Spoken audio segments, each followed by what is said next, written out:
आज बारी है सांख्य दर्शन की। सांख्य दर्शन के सूत्र कपिल ने लिखे थे। अब क्योंकि कपिल का टाइम पीरियड बहुत पुराना है, इसलिए उनके लिखे हुए ओरिजिनल सूत्र जो हैं वो खो चुके हैं। उनका संग्रह ईश्वर कृष्ण ने किया है। तो आज के समय में सांख्य दर्शन के जो सूत्र हम लोग देखते हैं या जो हम लोगों को मिलते हैं वो ईश्वर कृष्ण की कारिका के नाम से संग्रहित किए गए हैं, जो कि स्वाभाविक है, ईश्वर कृष्ण ने किए हैं। वीडियो में आगे बढ़ने से पहले आपको बताते हैं, अगर आपको हमारी बातें अच्छी लगती हैं तो चैनल को सब्सक्राइब करें, वीडियोस को लाइक करें, डिसलाइक भी करें, लेकिन उसका कारण कमेंट सेक्शन में बिल्कुल बताएं। अक्सर फिलॉसफी में हम लोग पुरुष और प्रकृति की बात सुनते हैं, तो ये पुरुष और प्रकृति का कॉन्सेप्ट जो है वो सांख्य दर्शन से निकल के आता है। यहाँ पर पुरुष चैतन्य कहलाता है और प्रकृति जड़ कहलाती है। जड़ का मतलब है एक एटर्नल मैटर है या एटर्नल मास है, जिसमें सब कुछ संग्रहित है। आम भाषा में जो हम लोग समझते हैं ना कि हम लोगों को जो ये दिख रहे हैं पेड़ पौधे सब कुछ दिखता है, इसको हम लोग प्रकृति कह देते हैं। लेकिन अगर इसको गहराई से समझा जाए, छोटी सी बात में समझा जाए और सिंपल से तरीके से समझा जाए, तो उसका मतलब है कि एक एटर्नल मैटर है और उसमें पोटेंशियलिटी है, मींस उसमें संभवताएं हैं। तो जब उस पे चैतन्य जुड़ता है, मींस कॉन्शियसनेस जब उसमें आती है, तब वह अपने रूप बदलता है। और रूप बदलता है क्यों? क्योंकि उसमें वो पोटेंशियल होता है। क्रिएशन नहीं है यहाँ पर। क्रिएशन की बात सांख्य दर्शन नहीं करता है। सांख्य दर्शन कहता है कि कहीं ना कहीं पोटेंशियल होता है, और जब चैतन्य उसके साथ मिलता है, जब मैटर के साथ कॉन्शियसनेस मिलती है, तो वहां पर पोटेंशियलिटी जो है वो निकल के आती है और इवोल्यूशन होता है, विकास होता है, ना कि रचना होती है। यह दर्शन कार्य कारण का सिद्धांत देता है, जिसको अगर आप आसानी से समझें एक एग्जाम्पल के थ्रू, तो वो इस प्रकार से है कि अगर मिट्टी है, भाई एक कारण चाहिए होता है, तो जो कारण है वो प्रकृति है, जब अल्टीमेट कॉज जो है वो प्रकृति है, और अल्टीमेट या एटर्नल कॉन्शियसनेस जो है वो चैतन्य है। चैतन्य या आप जिसको पुरुष कहा जा रहा है यहाँ पर, उसकी वजह से सारी एक्टिविटीज होती हैं, वजह से उसके होती हैं एक्टिविटीज। लेकिन वो एक्टिविटीज किस में होती है? वो प्रकृति में होती है। एक्टिविटीज प्रकृति में होती हैं, यहाँ पर होती हैं वो चैतन्य की वजह से। लेकिन जितनी भी एक्टिविटीज होती हैं उनमें पुरुष कभी भी पार्टिसिपेट नहीं करता है। दर्शन शास्त्र में कहा जाता है, जैसा कि मैंने आपको बताया कार्य कारण का सिद्धांत, तो उसमें एक आपको कारण चाहिए, तो कारण जो है वो यहाँ पर प्रकृति है। प्रकृति में सारी संभवताएं होती हैं। अब जब उसके साथ चैतन्य मिलता है तब वह दिखाई देता है। अब इसको आप अप्लाई कर देखिए। मिट्टी का कोई पात्र है, मिट्टी है, मिट्टी मैटर है, प्रकृति आप उसको समझ के चलें। तो प्रकृति में बर्तन बनने की मतलब जो मिट्टी है प्रकृति, तो उस मिट्टी में बर्तन बनने की पोटेंशियलिटी थी, कुछ क्रिएट नहीं हो रहा, उसमें वो पोटेंशियल था कि उससे बर्तन बन सकता है। अब चैतन्य जो है, जो पुरुष है, वो प्रकाश के समान है। जब उस पर प्रकाश पड़ेगा तब वह बर्तन नजर आएगा। अब जब बर्तन नजर आ जाएगा तो जाहिर सी बात है फिर उसका इस्तेमाल होगा, वह टूटेगा भी, उसका इस्तेमाल भी होगा। अब जब उसके ऊपर प्रकाश पड़ता है तो जो पुरुष है ना, हालांकि उसको इन सब चीजों से फर्क नहीं पड़ना चाहिए कि प्रकृति में क्या परिवर्तन हो रहे हैं, मतलब कि उस मिट्टी के पात्र में क्या परिवर्तन हो रहे हैं। लेकिन यहाँ पर पुरुष इसी भंवर में फंस जाता है और इसी से निकलने का कारण जो है वो जीवन कहलाता है एक तरीके से।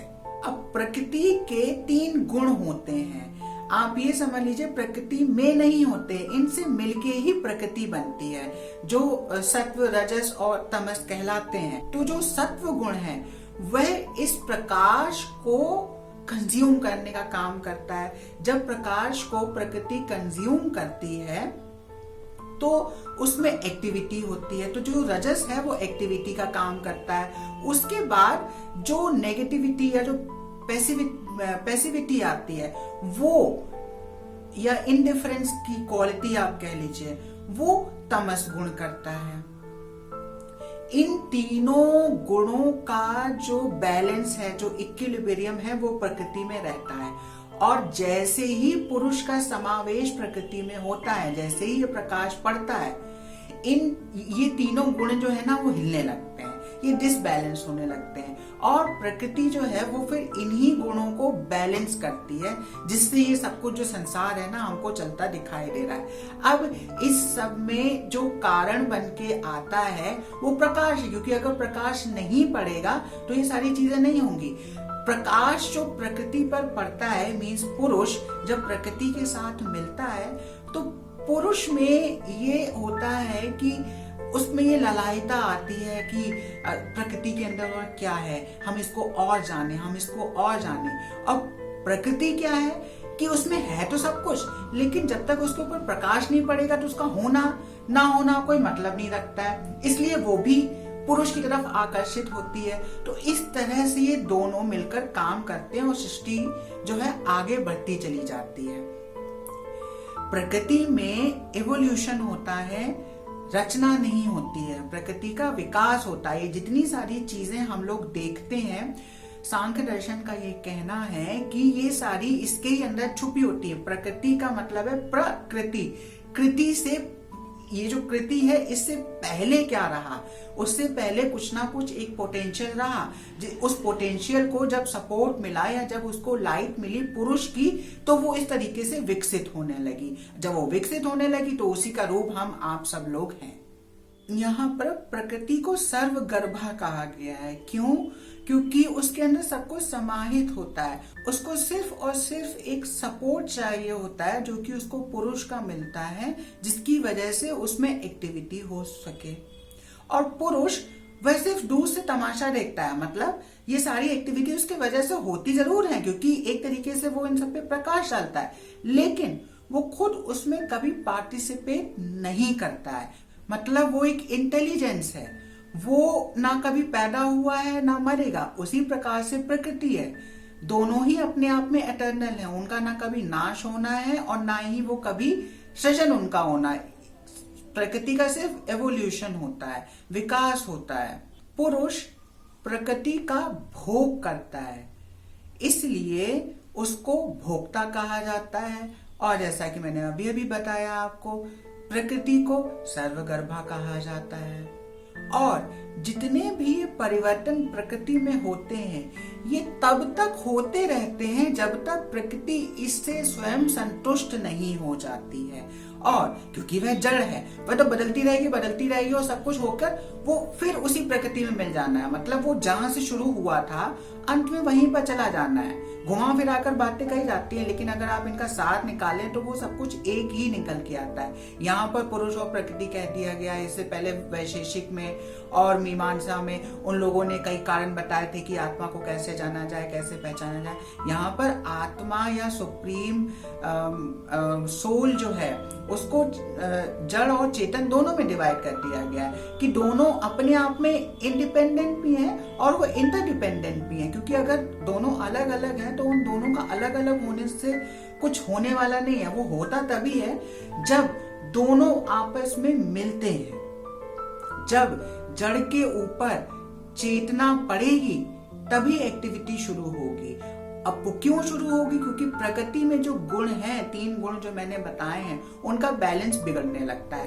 तो इन्हीं गुणों को बैलेंस करने के लिए प्रकृति जो है वो आगे इवॉल्व होती रहती है।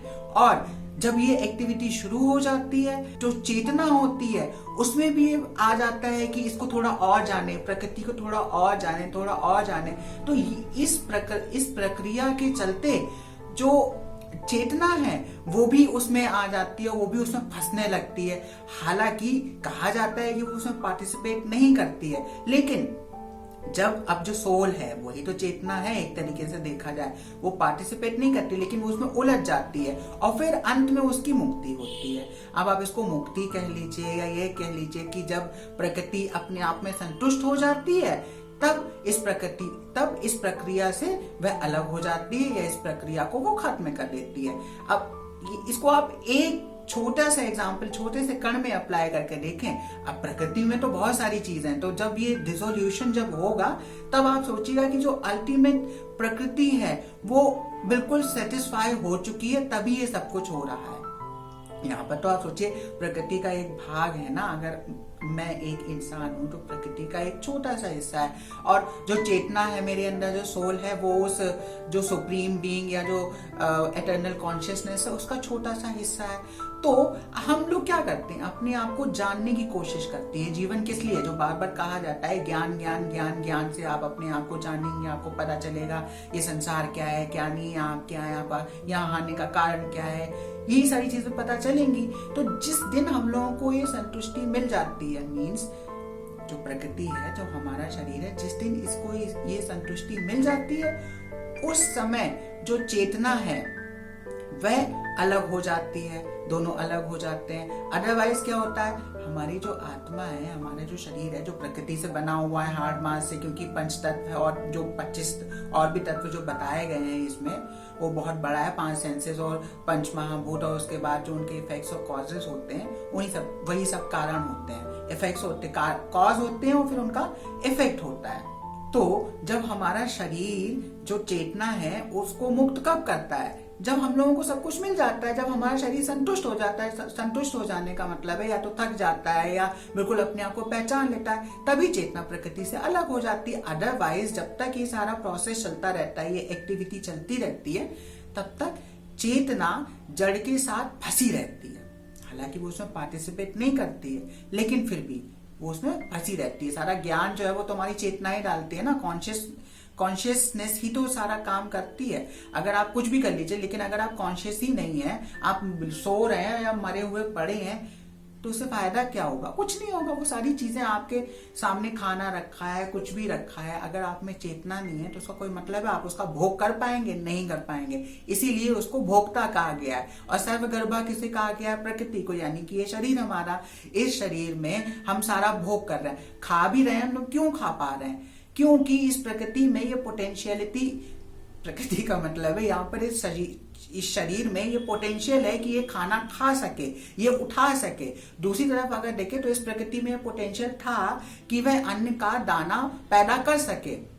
एक बीज, जब बीज से पेड़ बनता है तो वहां पर नई रचना नहीं होती है। उस बीज में ये पोटेंशियल होता है कि वह आगे जाके एक पेड़ का रूप ले सके, और उस पेड़ पर फिर से फूल आएंगे, फिर फल आएंगे, उन फलों में फिर से बीज आएंगे, और वह बीज जो है आगे जाके फिर से एक दूसरा पेड़ बनेगा। यहाँ पर सृजन नहीं हो रहा है, यहाँ पर सिर्फ और सिर्फ विकास हो रहा है। बीज को जब आप फेवरेबल कंडीशंस देंगे तो वह एक पेड़ में इवॉल्व हो जाएगा। अगर वो कंडीशंस उसको नहीं मिलती है तो वो पेड़ में इवॉल्व नहीं हो पाएगा। यहाँ पर सिर्फ और सिर्फ एवोल्यूशन की बात है, क्रिएशन की बात नहीं है।